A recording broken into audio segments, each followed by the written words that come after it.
7 News looking ahead now as the Manassas Park man charged in his wife's disappearance is set to appear before a judge again this week.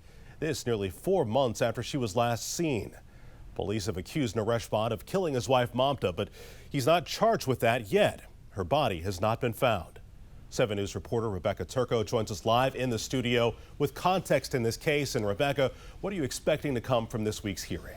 Well, we could get a glimpse at some more of the evidence that's going to be submitted for trial at this pretrial hearing. And remember, this is all happening so quickly, at least from a legal standpoint, because the defense was granted a speedy trial.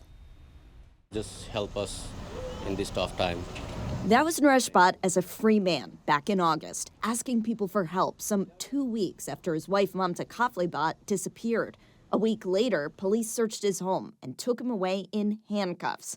Naresh is accused of killing Mamta, but officially charged with concealing her body, which still hasn't been found after numerous searches. Prosecutors have painted a bloody picture of her death, outlining Naresh at the center of the cover-up. The defense has argued his innocence, saying Mamta could still be missing.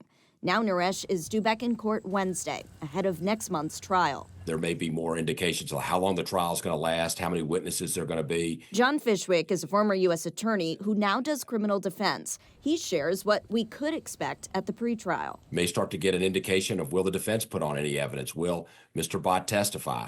They don't have to tell you that at the pretrial conference, but I think they'll be able to read some of the tea leaves about how the trial is going to go, how long it's going to last, how many witnesses there'll be, and are there any other motions. John says some of the sealed evidence, like employment records, could end up coming out in trial. I'm sure the Commonwealth is trying to build a tight timeline of all of her movements and all of Mr. Bhatt's movements to show when they were together and where each of them was while she was alive. He also expects the defense will try to limit the evidence that comes into the case, but that'll be up to the judge. The case is going to move forward. The evidence is going to come in, but we'll be able to see some of the tea leaves at that hearing about what the trial is going to look like.